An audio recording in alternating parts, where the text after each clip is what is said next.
Okay, guys, this will be the Plant Industrial Bioproducts video lecture. As always, there is the regular PowerPoint and the PDF of the PowerPoint, which has little text boxes that kind of summarize what I'm talking about here. So think about our natural resources. What are they? Are minerals a natural resource? Are they the same type of natural resource as water or animals or trees or anything like that?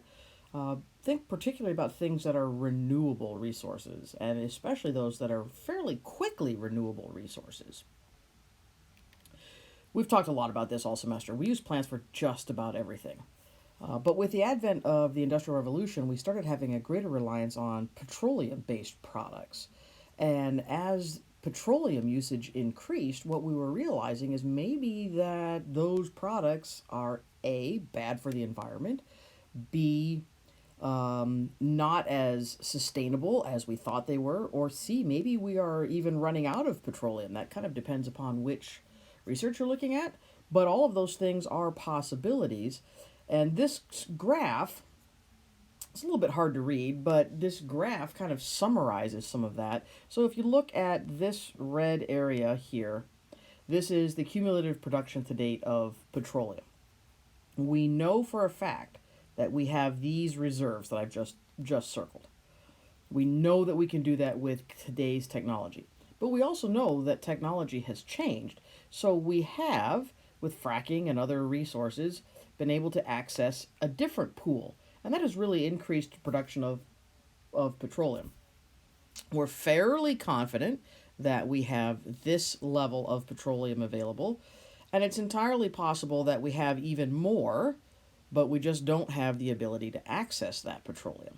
Now, the challenge, of course, is this entire oval is unknown. We really don't know exactly the size of that oval, nor the size of the smaller ovals inside that, with the exception of the dark blue box. For now, we think it's relatively abundant.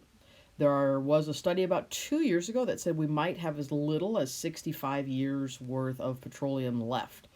And that's a kind of frightening number if you think about it. Other studies show that there's a lot more than that. And obviously, anything that we can do, whether there's 65 or 650 years of petroleum left, anything that we can do to extend that is not necessarily a bad thing. So bioproducts are usually byproducts of other industries. So crop residue, when you harvest the crop, there's part of the crop that you're not utilizing. Food residue, oils collected from restaurants and things like that. Forestry residue, there's a lot left over when you turn trees into lumber or trees into paper. And can we use more of the plants that we're already using? So those are the industries that we're talking about at this point. So some of these you're probably familiar with. In the top picture, that's just a gas pump where you can get ethanol or other types of biodiesels, natural gases that are made from other products, other animal products, slaughterhouse products. The lower right-hand corner are solid fuel pellets. Those are, again, usually leftovers from other industries. And if you look at that lower picture, that is the methane collection coming off of a landfill. Landfills produce huge volumes of methane, but all of that is being collected nowadays, and most of that is being utilized to power the operations of the landfill. So that's kind of cool. A landfill is almost a self-sustaining thing in terms of the energy. We make a lot. We make many different composites. We've seen some wood composites and things like that. Foam can come from biomaterials. I'm sure you've seen the biodegradable packing peanuts, things of that nature. If we click through on some of these links, you'll see here that bioplastics, plastic made from corn, is being touted as eco-friendly. Let me scroll down here because I really want you to see one big thing about it. While bioplastics are considered to be more eco-friendly than traditional plastics, a 2010 study found it wasn't necessarily true when the material's life cycles were taken into consideration.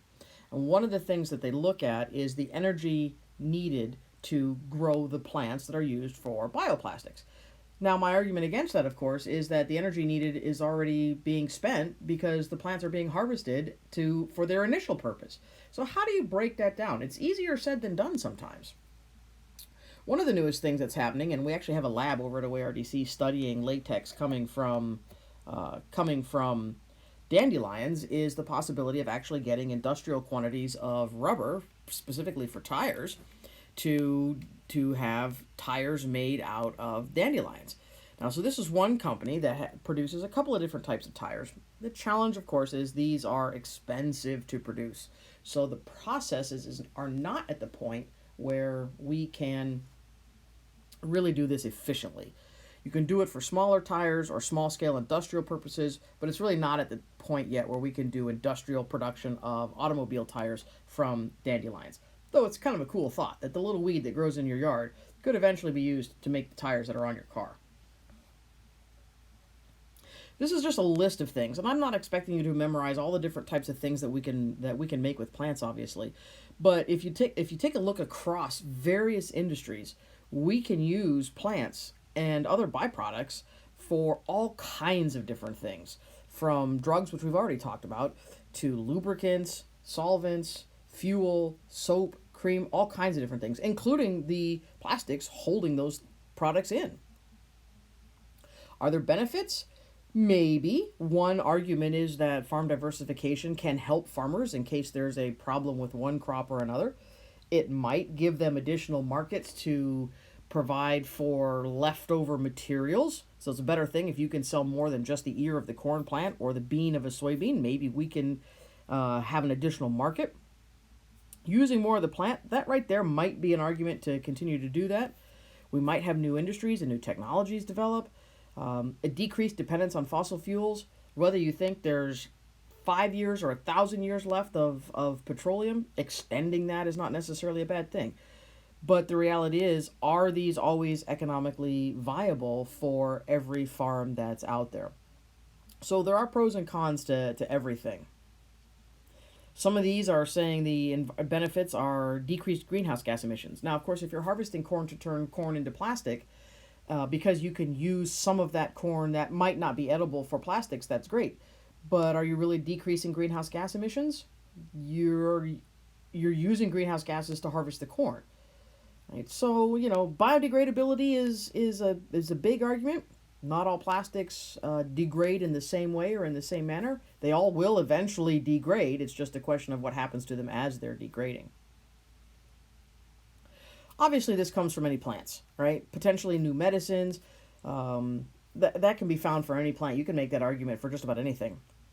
Maybe we can reduce the cost of some products because we're utilizing something that we're harvesting or growing anyways. So that might be a definite benefit to it. Now, this looks like a fairly complicated page here, and I'm not asking you to look at the different types of production, genomics, enzymes, etc., etc. What I want you to look at pretty much is this list over here. And regardless of how it's produced, look at the end uses and all the different types of things that we can turn crop residue, and remember, think crops is a very large thing, crop residue into all kinds of different products.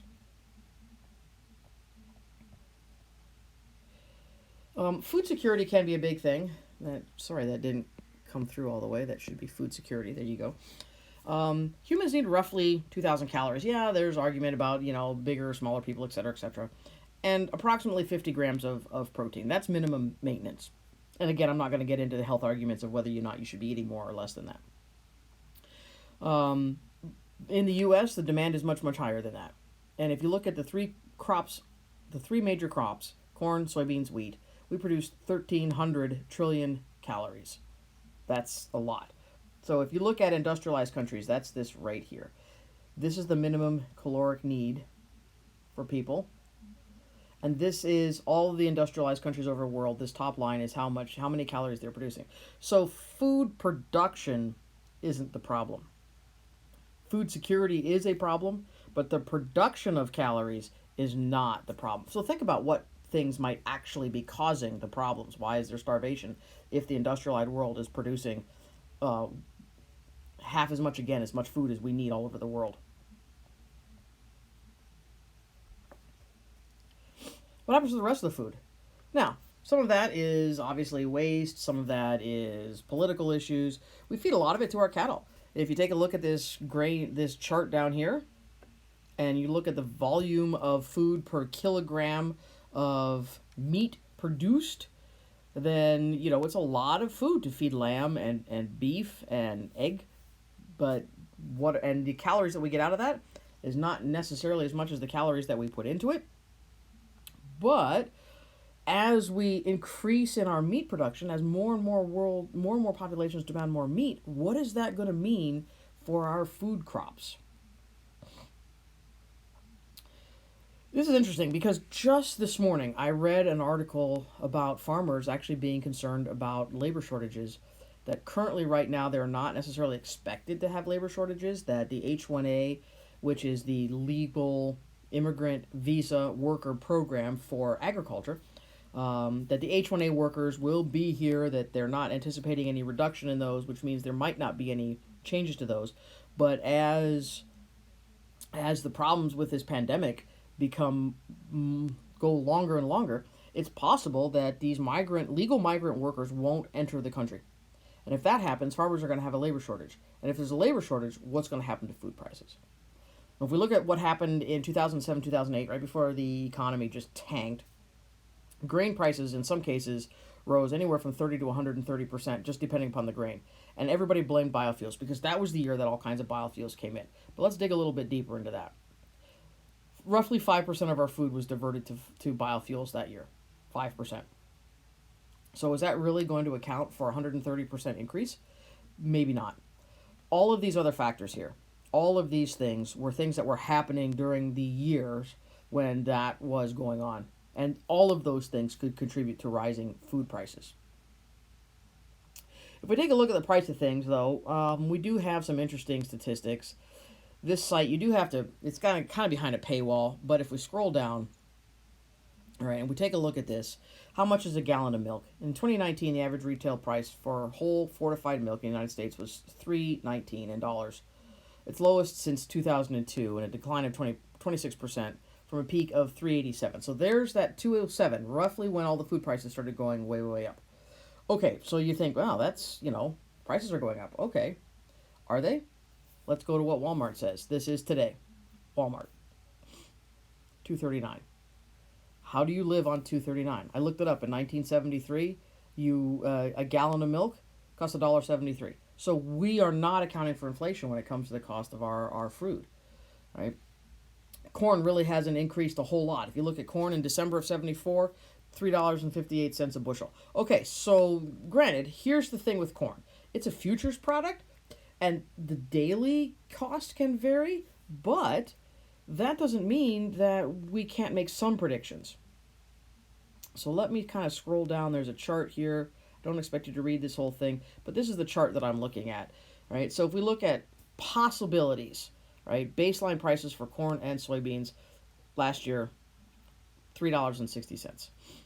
All right, 2021, $3.80. 21-22, $3.75. So they are predicting some increases.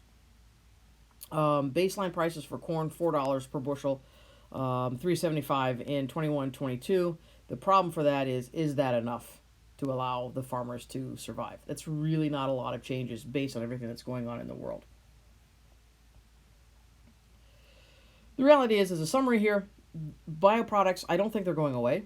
It is another outlet for farmers to diversify if they feel that's necessary. It might potentially allow us to grow new crops. If we look at algae as a new crop, it might introduce us to new technology that could make things easier, cheaper, better for us, and it is another way to use renewable resources. Okay, as always, if you got any questions, get in touch, and I will talk to you guys later. Bye-bye.